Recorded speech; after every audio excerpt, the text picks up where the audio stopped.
Olá, no ar, Guardados da Memória. Hoje a gente vai conversar com uma pessoa que tem a vida ligada à cultura e à arte de Bagé. Ela que foi uma das idealizadoras e atualmente é a presidente da Associação Pró Amigos de Santa Teresa. Hoje a gente vai conversar com a Maria Luísa Teixeira da Luz. Roda a vinheta.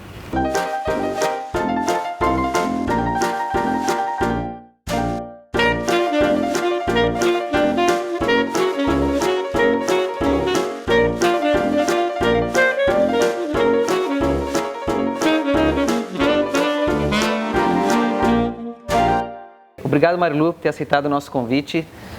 Inicialmente, eu queria te perguntar sobre a tua infância. Como é que era composta a tua família? Tu tinha muitos irmãos? Quais são as lembranças que tu tem da tua infância? Bom, eu nasci aqui nessa casa em 1940. O parto foi feito aqui. Aliás, eu sou a 7ª filha, né? Meus pais tiveram 7 filhos. Eu sou filha de Luiz Mércio Teixeira e Maria Vieira Teixeira, né? Meu pai era médico, clínico geral e pediatra. E naquele tempo os partos eram feitos em casa, né? Então todos os filhos foram nascidos aqui. Quem me atendeu foi o Dr. Mário Araújo, com a enfermeira que a mãe falava muito, a dona Iracema Cruz. E aqui eu me criei, né? Todos nós dormimos num berço que hoje ele está ali naquela sala que serve como decoração. E lembro assim da minha infância assim muito mimada, fui pelos meus pais. Caçula, era né? caçula, é. Eu não conheci 2 irmãs que faleceram ainda pequenas, crianças. A mais velha e depois uma outra do meio. Então, o meu convívio depois foram com os outros 4 irmãos, né?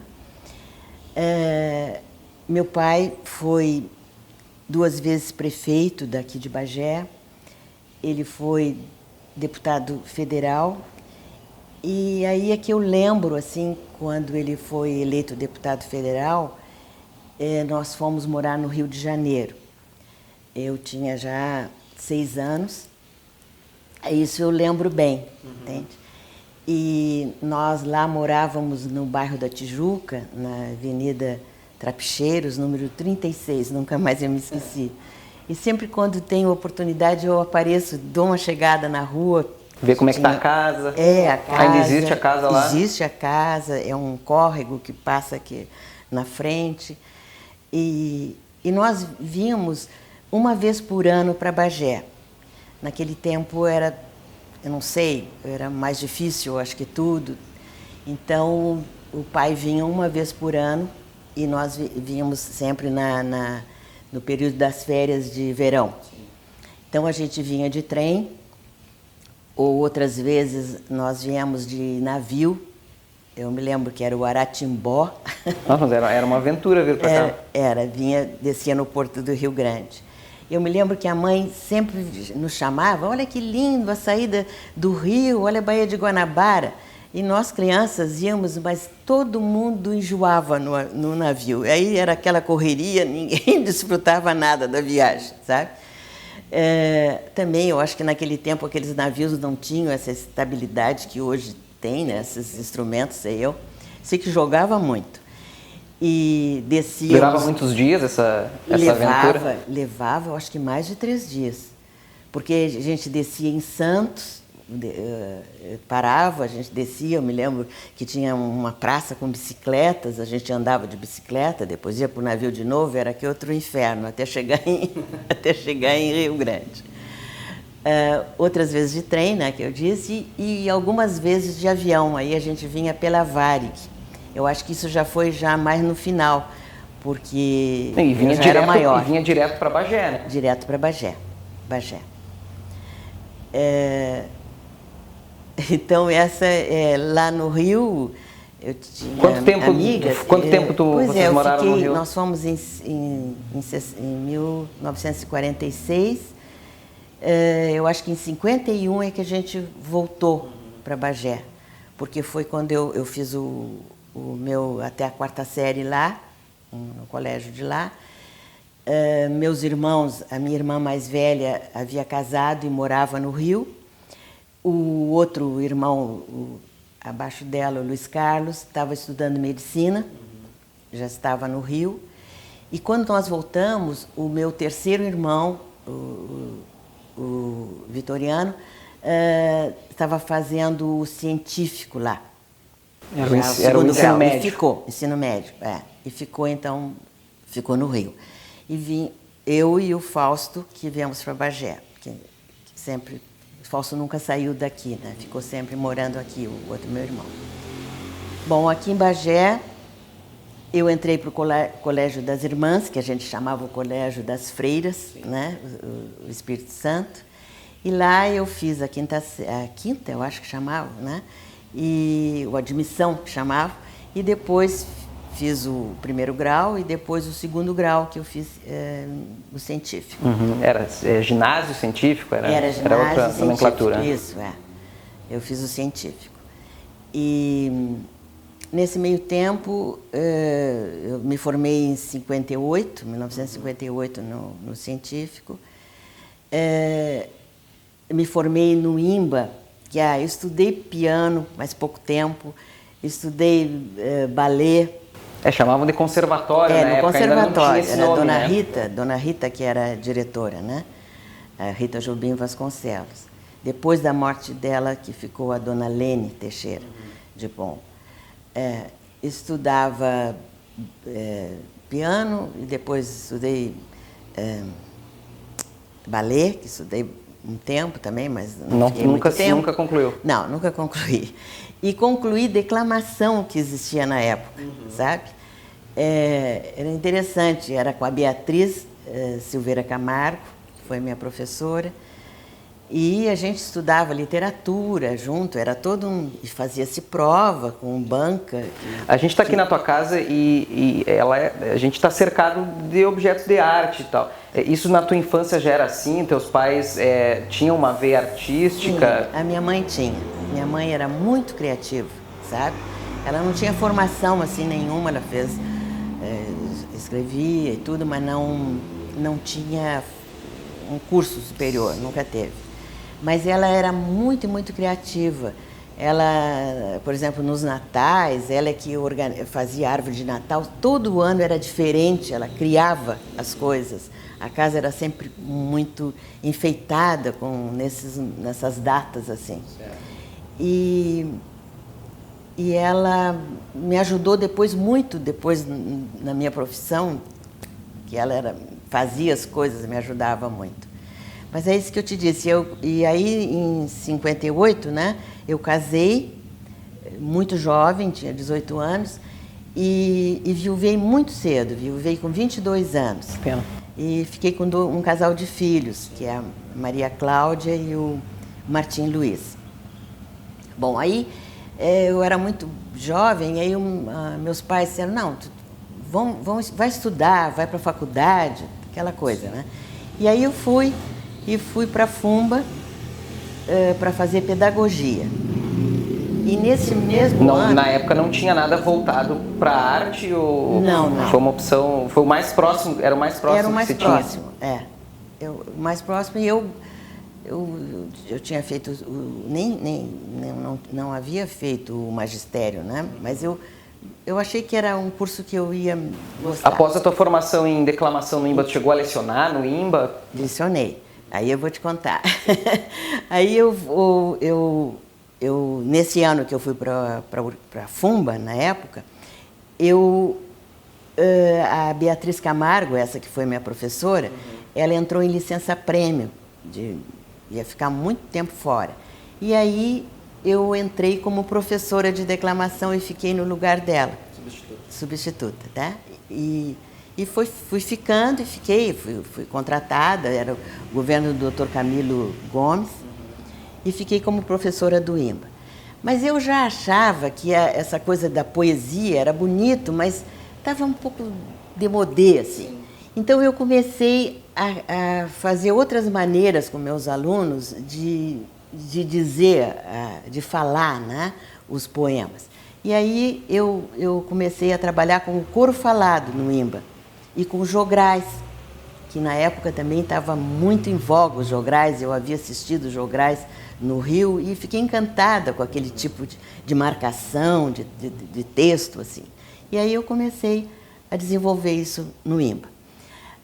Eu trabalhei durante 10 anos no IMBA, foi de 63 a 73. E aí, foi aí que nós fundamos, e aí eu comecei a me interessar pela dramaturgia, entende? Mais, assim, não ficar só na só poesia. No texto, sair, passar para a interpretação. Para ter um movimento, para ter mais vida a coisa. E aí que eu comecei a fazer pequenos esquetes assim com os alunos, né? Nas audições eles não declamavam, eles representavam. Sim. E aí licionava lá a Marinei Carneiro, que ela, aliás, era minha prima e era minha cunhada, porque ela era casada com o irmão do meu primeiro marido, do Cláudio. E aí ela dava balé, então nós resolvemos fazer uma montagem bem diferente de uma peça da Maria Clara Machado, a Bruxinha que era boa, fazendo com balé e com foi muito diferente essa apresentação. E aí o pessoal gostou muito e eu também me interessei mais, e aí eu comecei a estudar, fazer cursos de arte da mágica. Pesquisando a tua vida, eu vi que tu foi uma das fundadoras do grupo de teatro universitário. Isso era enquanto tu estudava? Era lá nesse período do IMBA. Foi eu acho que em 66 ou 67, que nós criamos o primeiro, chamava-se GATU, Grupo de Teatro Universitário. Mas aí nós montamos uma peça, tudo dentro do IMBA. Tá? Com o pessoal de lá, era a Neiva Martinez, era a Mãe Fantasma, a Ana Teresa Pereira, que era minha colega, professora de balé, foi a menina Maribel, e a Gladys Veloso foi o Pluft, e aí o Sapirã, que gostava imensamente de teatro... A gente está falando da... esse não foi ainda. Da Bruxinha Boa, mas esse é o Pluft. Esse é o Pluft, tá. Mas foi feito dentro do IMBA também. Tá? Lá dentro, quer dizer, nós apresentamos no teatro do Auxiliadora, que hoje até estão reformando. Foi reformado, né? Por fora ele está reformado. Lá naquele teatro nós apresentamos. E foi muito uma experiência assim, maravilhosa. O Sapirã fazia a vice-direção, eu fazia a direção, e ele era o marinheiro perna de pau. E o grupo todo que trabalhava no IMBA... Vocês já se relacionavam na época? Não. Aí que eu conheci o Sapirã, tá? Mas era um amigo, assim, tá? E aí a Maria de Lourdes Alcalde era professora no IMBA também, o curso de Belas Artes funcionava no IMBA, tá? E a Raquel Beckman e a outra foi a Margot Lemos de Carvalho, elas é que fizeram todo o cenário. E eu olhando esses dias a ficha, né? O Frei Plácido, nosso querido amigo Frei Plácido, foi o contra-regra desse trabalho.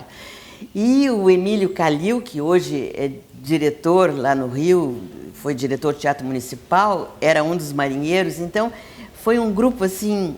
Sim, foi um embrião de grandes figuras, né? De figuras, que depois cada um tomou seu rumo e foi muito interessante isso. Bom, mais ou menos nesse período, eu me formo em pedagogia e aí eu faço concurso para o Estado e entro eu vou trabalhar no Justino Quintana, no 15 de novembro, né, que chamava. E aí era delegado de ensino o Molina, né? E aí eu, junto com uma colega, a Iracema Lamotte Coutinho, que também havia se formado, nós fomos propor ao Molina para criar a Escolinha de Arte, que foi nesse período ainda, né, desse ano. E aí eu havia conhecido o Augusto Rodrigues. O Augusto Rodrigues foi um grande artista, um grande arte educador, e ele havia construído, feito, enfim, inúmeras escolinhas de arte pelo Brasil. Certo. Era um movimento mundial, tá? Existia na Argentina, existia no Paraguai, em vários países aqui da América, as escolinhas de arte. E ele que comandava isso, essa ideia aqui no Brasil. E eu tive a oportunidade de conhecer ele, de ver o trabalho dele e fiquei assim apaixonada por aquele trabalho. Aí quando surgiu essa oportunidade de eu entrar para o Estado, eu propus ao delegado e ele aceitou. E eu e Iracema fomos para Porto Alegre e fizemos um pequeno estágio assim nas escolinhas que existiam lá. Existia a de Porto Alegre, existia uma em Passo Fundo, do Estado, né? E existia também de Porto Alegre a da URGS, que era a Iarinha Rodrigues que dirigia. E daí nós ficamos trabalhando esse ano, foi o ano de 67, estudando, fazendo todo o levantamento para montar essa escola. E em 1968, a gente fundou a Escolinha de Arte. Mas antes da gente entrar no assunto Odessa Macedo, eu queria te perguntar sobre o Laboratório de Expressão Dramática. Isso é antes ou é depois? É depois. É depois? É depois. Bom, então tá. A gente vai fazer um pequeno intervalo e já voltamos.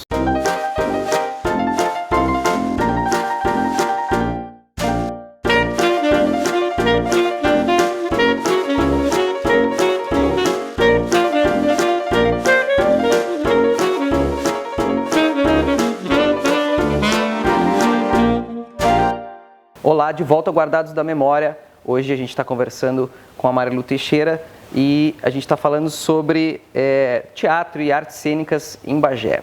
Marilu, eu queria te perguntar, antes da gente falar sobre... Se bem que a Odessa já me explicou que a Odessa Macedo veio antes, né?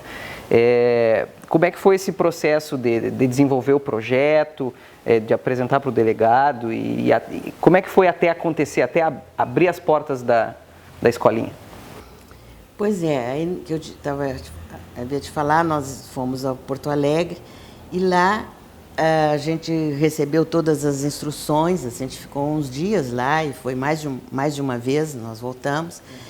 E nos abasteceram com os livros, enfim, eu já estava na Faculdade de Belas Artes, que eu depois entrei para a Faculdade de Belas Artes também.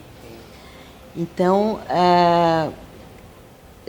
nós fomos falar com a diretora do DAC, que era a dona Antonieta Baroni, e ela achou muito interessante a gente abrir aqui em Bagé, e nós montamos, então, a equipe que iria trabalhar, e nos primeiros anos, a escolinha funcionou ali no prédio do 15 de novembro, onde era o refeitório. O Justino era novíssimo. Sim.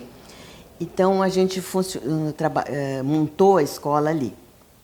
A Secretaria de Educação nos deu todo o apoio, né? Mandou móveis, tudo. Nós recebemos tudo. Todo subsídio, sim. Todo subsídio. A criança não pagava nada. A gente dava uma pequena contribuição assim, para a gente comprar o material e nós inauguramos ali. A gente trabalhava com Por que esse nome é Odessa Macedo? Pois é, o nome porque a Odessa foi uma professora muito jovem, aliás, ela é minha prima, que havia falecido com 26 anos, uma menina inteligentíssima, sabe? Ligada a essa área? Era ligada ao CACT, à Escola Industrial, mas não era ligada às artes plásticas, não. Certo. Mas era uma pessoa assim, muito, muito inteligente, assim, que se destacou muito e faleceu muito, muito jovem. Então a gente quis fazer essa homenagem. E que atividades se desenvolviam por lá? Pois é, lá na escolinha, a gente trabalhava com criança de 4 anos em diante, adolescentes, e depois, mais tarde, até com adultos. Mas não era assim todos os dias. A criança ia 2 vezes na semana, a gente dividiu em turmas, né? Sim. E a gente trabalhava o professor era uma coisa muito revolucionária, porque o professor ele era um orientador, ele não ensinava. Ele não estava lá para corrigir ninguém. Não. Ele dava o material, ele explicava como era a técnica daquilo. Sim. E ele ficava observando e deixando que a criança desenvolvesse aquilo. E foi uma coisa assim, era uma coisa apaixonante, sim, entende? Tanto que depois... Sim, ainda hoje essa ideia soa meio revolucionária, né? Deixar o aluno pessoas... livre, construa... Mas a gente eles se integravam aqui, eles se dedicavam, era uma coisa apaixonante. Tanto que muitos deles acompanharam por vários anos a escolinha. E as mães diziam, olha, os pequenininhos, ele entrou para o primeiro ano e se alfabetizou logo.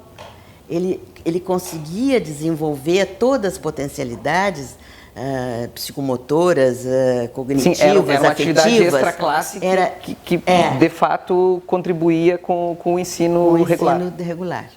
E ela não se encaixava no ensino regular, né, pelos moldes dela. Então, isso foi sempre o departamento de assuntos culturais que ela estava ligada. Depois, mais tarde... É porque não existia, acho que só tinha um jardim da infância em Bagé. Só tinha um, que era o da Marianinha. Só tinha um, né? Então a gente foi revolucionário nisso, entende? Hoje as escolinhas praticamente não existem mais dentro desses moldes, né? Os moldes que a gente está falando da arte-educação, né? Da arte-educação. A gente trabalhava com pintura, com desenho, com a modelagem, né? Com a cerâmica e com o teatro. Nós tínhamos uma sala, depois nós nos mudamos do 15, ficamos na parte da frente do 15, depois fomos para outros locais, né? Porque aí ela passou já para a Secretaria de Cultura. Então, nós fomos mudando. Mas a gente sempre teve os baús, que a gente chamava, e depois a salinha do teatro. E ali era muito interessante. Eu tenho vídeos disso, das crianças brincando. Eles chegavam e iam se vestindo, colocando os chapéus, a gente ganhava muita coisa de roupas usadas, né? Então eles tinham a maquiagem, tinha tudo. E eles se vestiam, de personagens diferentes, e depois eles iam mesmo se agrupando, entende? Iam fazendo as suas pecinhas. Sim. Era completamente diferente do outro teatro que depois eu trabalhei e desenvolvi, tá? Era completamente. Tá, isso tem a ver então com o Laboratório de Expressão Dramática? Não? Ainda não. Ainda não? Isso da escolinha, era a arte da educação, né? A educação através da arte ali com aquelas crianças. Né? Então, me fala então, porque esse laboratório foi uma consequência das atividades da escolinha. Aí eu deixei o IMBA e fui cedida para a FUMBA. O curso de Belas Artes saiu do IMBA e foi para a FUMBA. Certo. Então, lá na FUMBA, eu licionava 4 ou 5 disciplinas dentro da escola, da Faculdade de Belas Artes. Eu licionei História da Arte 1, 2 e 3. Eu licionava Folclore e licionava a Expressão Corporal 1 e 2. Que tinha esse nome requintado assim, mas era técnicas de teatro aplicadas à educação. Tá? Então, aí eu trabalhava com os professores, os futuros professores, e aí a gente ia desenvolvendo todas essas técnicas que a gente usa em teatro, mas não para a formação do ator, entende? Era para a formação do professor que ia trabalhar com a criança na escola. Tá? E aí, a outra expressão 2, eu trabalhava com o teatro de bonecos. Então, a gente fazia os fantoches e elas apresentavam as peças. Isso foi um momento também muito, muito bonito e muito interessante. Quanto tempo durou essa tua atividade? Aí foi de 73 até eu me aposentar. Que eu me aposentei, acho que em 2001, uma coisa assim. Eu não me lembro mais. Quase 30 anos.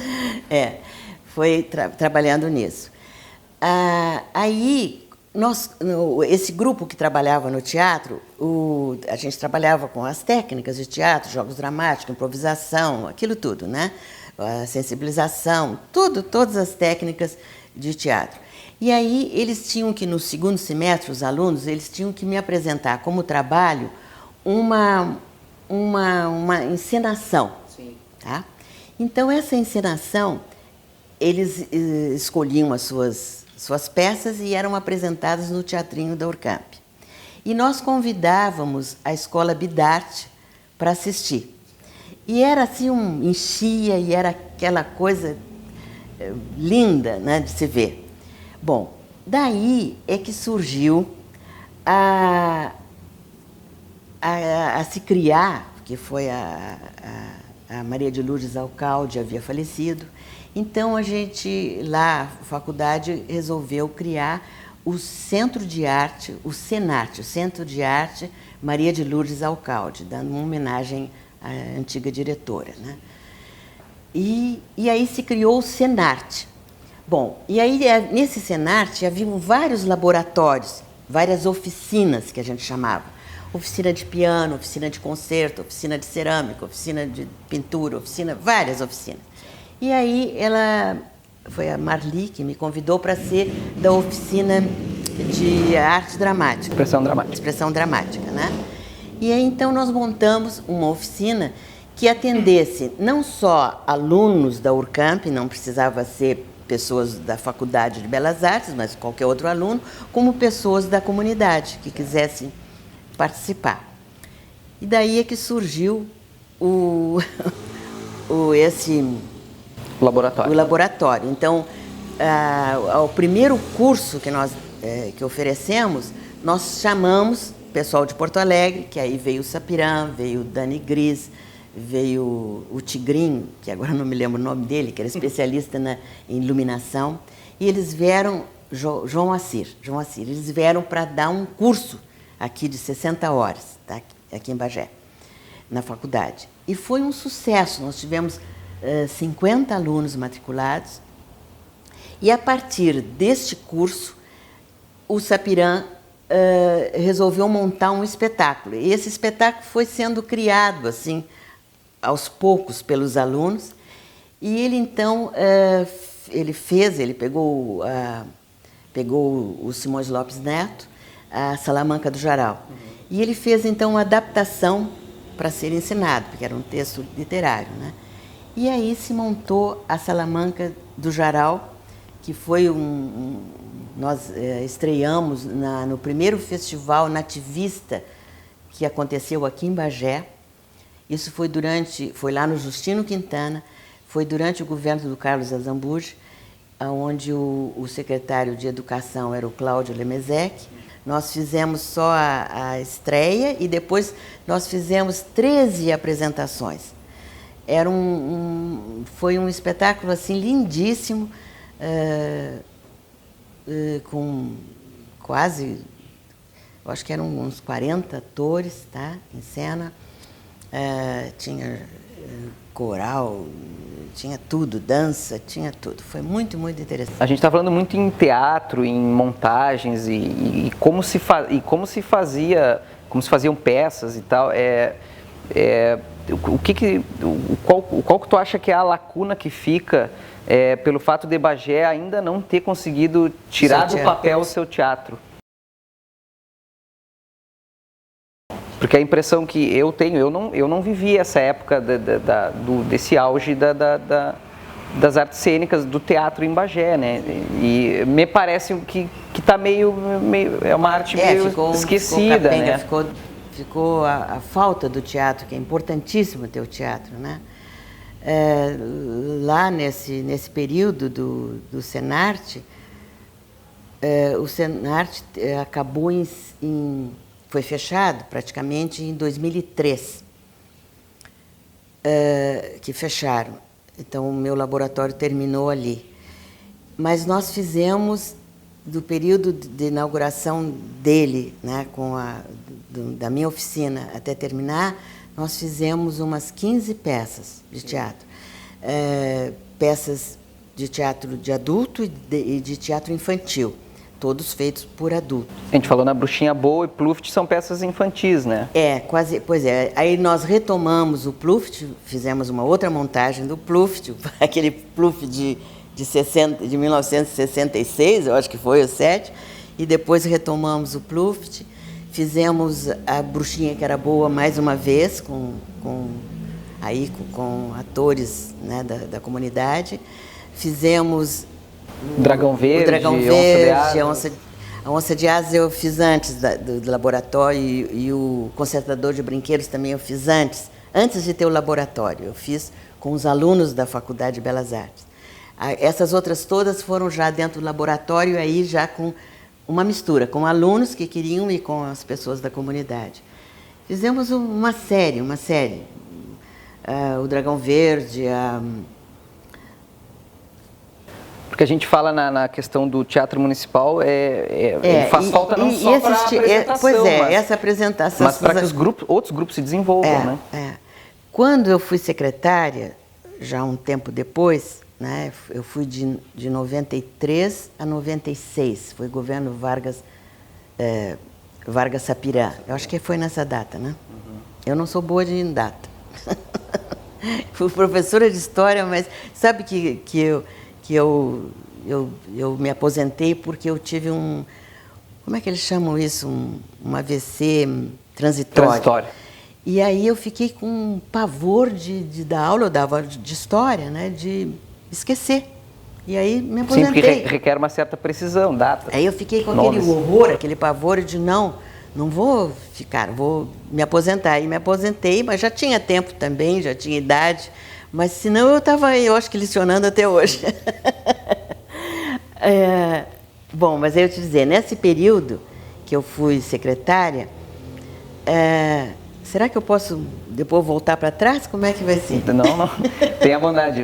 Segue a tua linha de raciocínio. Não, porque tu falasse do teatro, né? Sim. Porque eu acho que 4 coisas interessantes que eu acho que consegui realizar, ou pelo menos dei início nesse período, foi primeiro a grande reforma do IMBA. As pessoas têm a memória tão curta, esquece logo.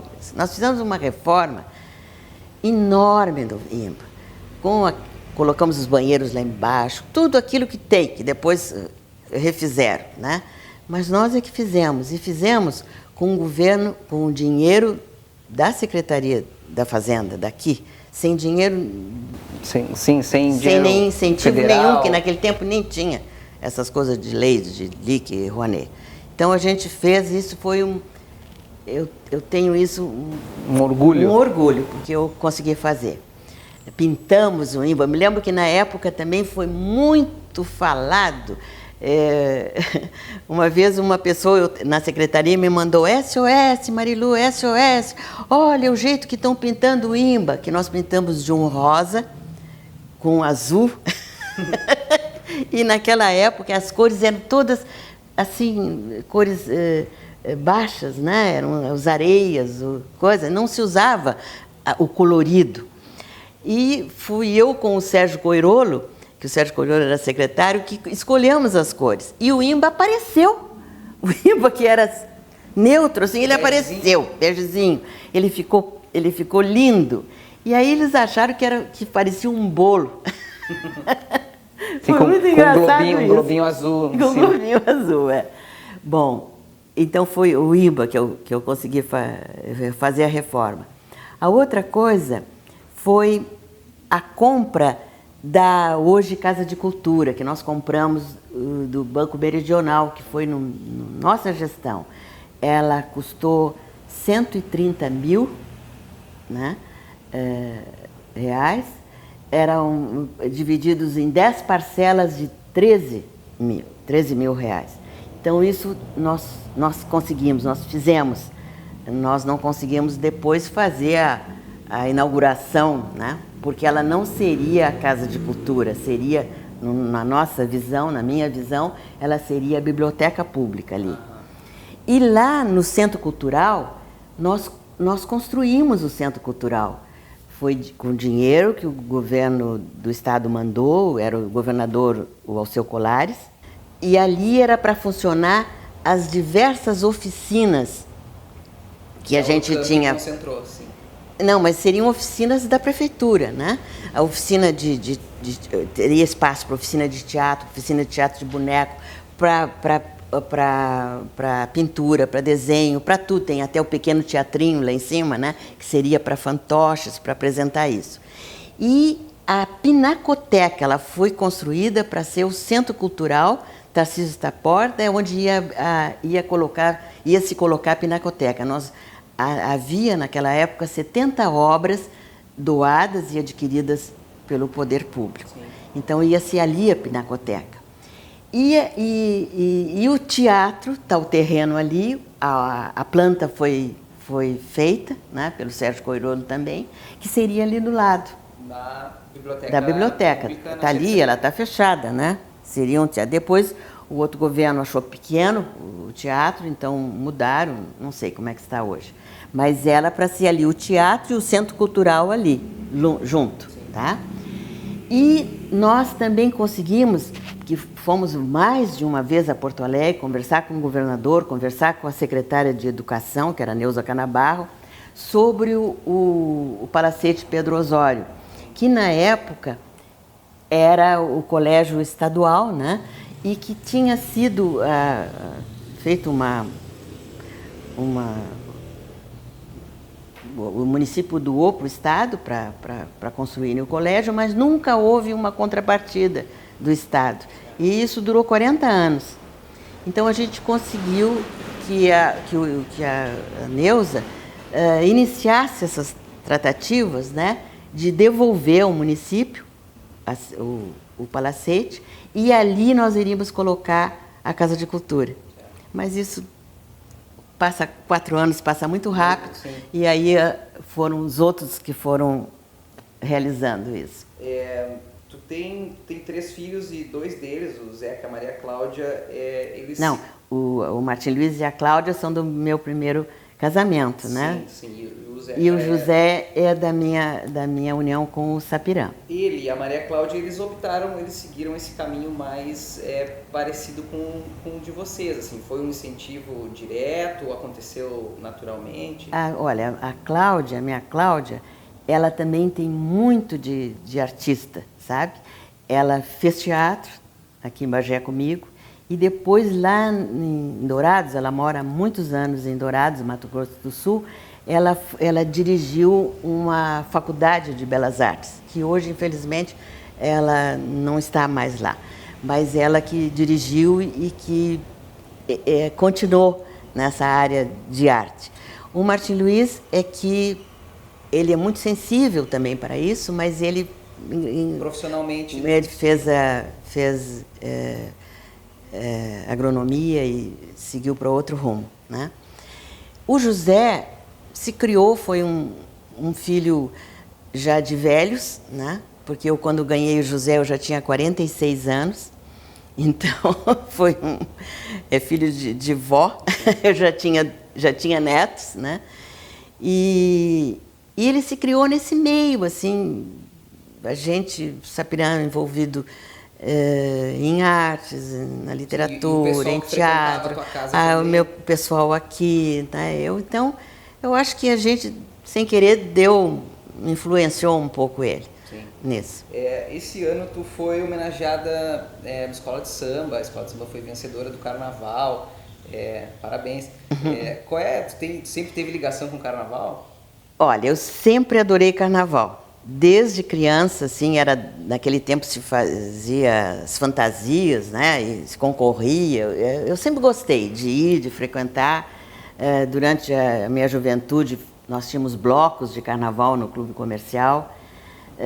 Mesmo depois que eu casei, nós tínhamos um grupinho, foi muito pouco tempo, né, mas de carnaval também. E quando me convidaram, depois a gente se afasta, assim, né, dessa vida social. Realmente eu me afastei muitos anos, eu vivi mais dentro da família e assim, do meu trabalho, que eu trabalhava de manhã, de tarde, de noite, sempre foi, né, com muita coisa, E quando lá o Parodes e a Dona Yara me convidaram, isso foi o ano passado, eu não queria de jeito nenhum, sabe? Porque eu apesar de ser uma pessoa que já fiz cinema, já fiz professora de teatro, tinha que ser mais desinibida, mas eu sou um pouco introvertida e sou tímida. Então aquilo, como é que eu vou sair num carro? Não, de jeito nenhum. Aí eu não queria, mas aí eu digo, olha, eu vou porque eu acho que é também uma homenagem a Santa Teresa, né? Lá o Centro Histórico. Então eu acho que tudo que a gente possa mostrar e dizer alguma coisa do Centro Histórico, eu acho que é válido. Aí aceitei. Então eu fiquei muito emocionada com esse desfile, muito emocionada com a lembrança deles, né? Na minha pessoa. Eu acho que foi a homenagem mais importante assim, que eu recebi na vida. Bom, Marilu, então, a partir de 1999, teve início a mobilização em torno da restauração do Centro Histórico de Santa Teresa. A dona C.C. Moglia foi a primeira presidente da associação e tu foi a primeira vice-presidente. Como é que começou, como é que foi essa mobilização inicial para a restauração daquele espaço? Pois é, isso aconteceu no ano de 1999, o meu envolvimento com Santa Teresa. A CC fazia parte do Senart, era a oficina como é que chama? De concertos com Baraldi. E aí um grupo de moradoras de Santa Teresa foram à casa de CC pedir que a capela havia ruído o teto e que estava tudo abandonado, que estavam roubando as obras, as coisas que tinham lá dentro e que ela fizesse alguma coisa, porque a CC morou em Santa Teresa, ou morou um tempo com a família lá em Santa Teresa, porque a charqueada ela foi construída pelo Visconde, né, toda a Vila de Santa Teresa, mas depois uns anos depois, ela foi comprada, né, pela família Moglia. Então, eles moraram lá um tempo. O Centro Histórico não existia nessa época, só existia a capela que havia ruído o teto. Então, um grupo de moradores dali da Vila de Santa Teresa, de mulheres, foram à casa de CC pedir que ela fizesse alguma coisa pela capelinha, porque como ela morou em Santa Teresa, ela tinha essa ligação, né? Aí a CC, que era do Senart, e existia no Senart o Pró-Senart, que era uma associação que a gente se reunia e promovia eventos para tirar verbas para poder manter o Senart. Então, ela era presidente do Pró-Senart, CC. E aí, em reunião, ela levou esse SOS dessa comunidade. O que nós poderíamos fazer? Então, a gente montou uma estratégia que a gente tinha que fazer, primeiro, uma sensibilização na cidade, para depois lançar o pedido, né, de conseguir dinheiro, enfim. E aí foi feito. A gente convidou as pessoas que escreviam no jornal, vários, né, escreviam um artigo sobre Santa Teresa, sobre a charqueada, sobre o Visconde. Aí foi se fazendo a sensibilização. O restauro da história daquele local. Daquele local, porque estava tudo esquecido, né? E aí se fez palestras, se fazia tudo que tu imagina, assim, a gente lutou para isso. E aí conseguimos também, começou depois a segunda etapa, que seriam as doações. Como que a gente ia conseguir? Então a gente fez chás, se fez bingos, se fez rifas. Os artistas mandaram, o Glauco mandou, o Danúbio mandou, o Sclier mandou obras, entende? Para a gente poder leiloar, vender. E se fez um apelo também com cartas para a família dos Moglias e para a família dos Magalhães, que tinham espalhados aí pelo Brasil. E com isso, com esse dinheiro, a gente comprava o material. Então, E a Urcamp nos cedia os operários, sabe? Para poder pintar, para arrumar as coisas. E recebemos muita doação de telha, porque as telhas tinham que ser as telhas antigas, Sim, né? inicialmente a ideia era restaurar a igreja. Era só a igreja, porque o teatro não tinha, era um terreno. E a casa onde é o memorial, era a casa do Cúcera, estava em ruínas também. E ali na frente era uma coisa horrível, era um charco, uma coisa, não existia nada daquilo, tá? Existia só capela. Então nós começamos a trabalhar para levantar a capela, se conseguiu fazer a cobertura, se fez a primeira missa.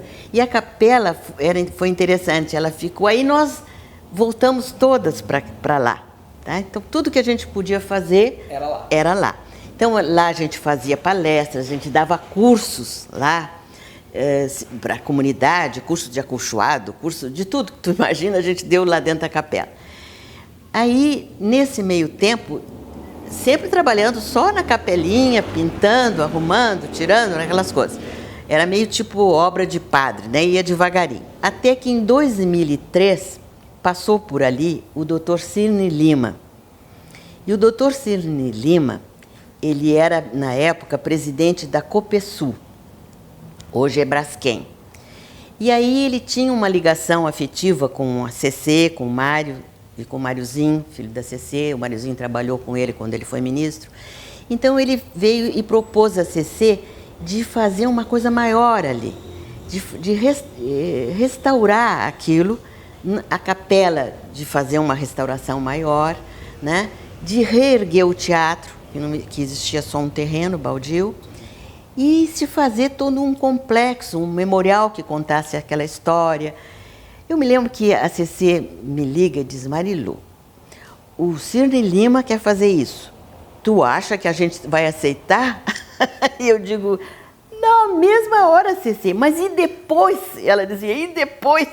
Depois a gente vê, vamos deixar acontecer. Bom, aí nesse meio tempo terminam com o Senarte, fecha o Senarte.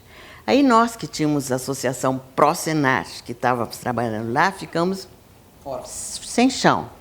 Aí nós resolvemos criar uma associação, foi em 2002, acho que terminou o Senarte, eu acho, mas em 2003, que trabalhasse para Santa Teresa, para aquela comunidade de Santa Teresa.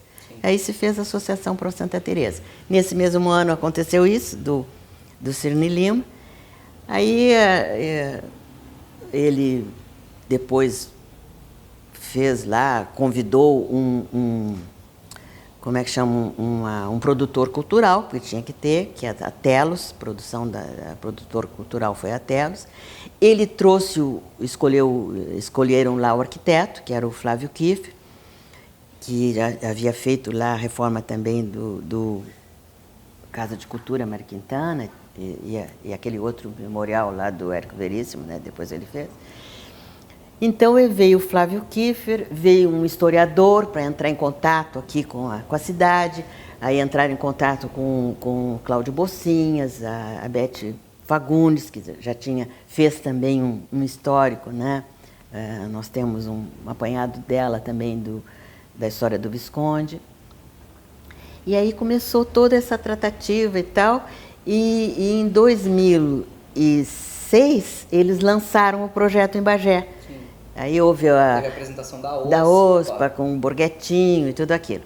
A obra foi começar, eu acho que em 2005 foi isso, em 2006 é que iniciou a obra. E, infelizmente, quando iniciou a obra, a CC adoeceu e ficou em coma, acho que quase 5 anos, né? Então ela não viu nada exatamente disso. Isso. Hoje, em 2018, o Centro Histórico ele é uma realidade para a comunidade de Bagé, né? Quem recebe visita, né, parente de fora que vem, leva lá.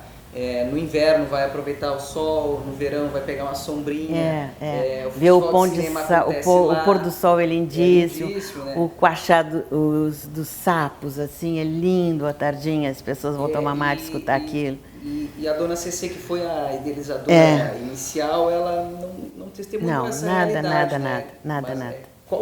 Mas para ti, qual o teu sentimento de ver aquele espaço hoje ativo, vivo novamente, né? Olha, eu vou te dizer que até hoje eu não posso falar muito na Zezé.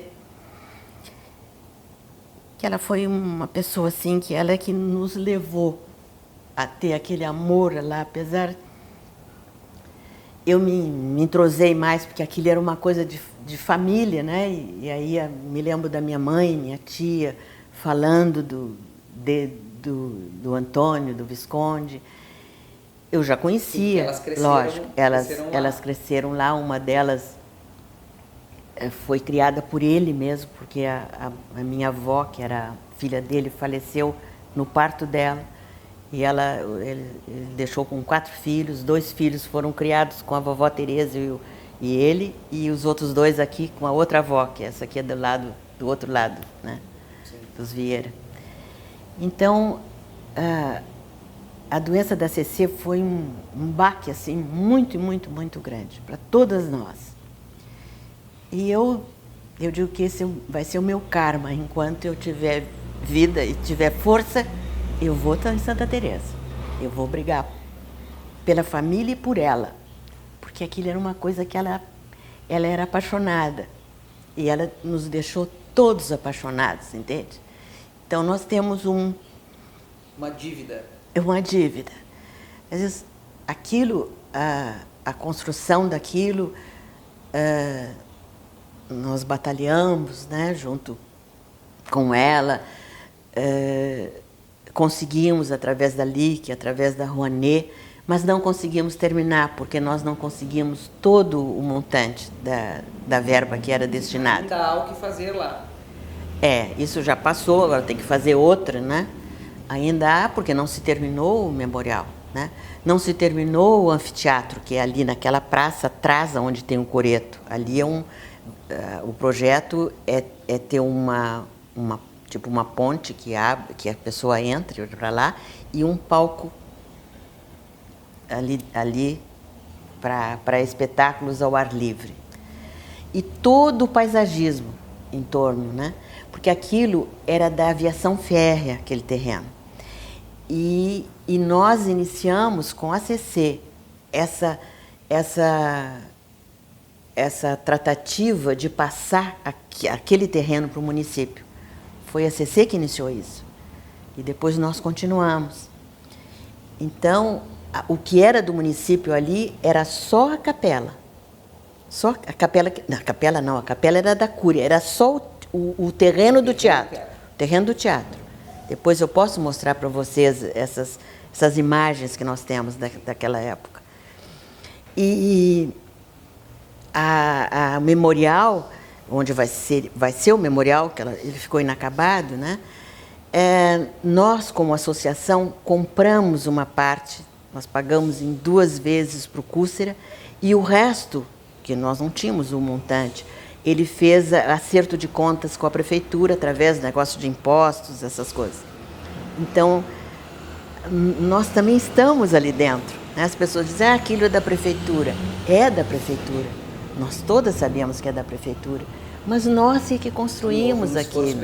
Foi um esforço de uma ONG, de uma sociedade, né, da sociedade civil, né, organizada, que está lá e que está querendo fazer mais por lá. Então,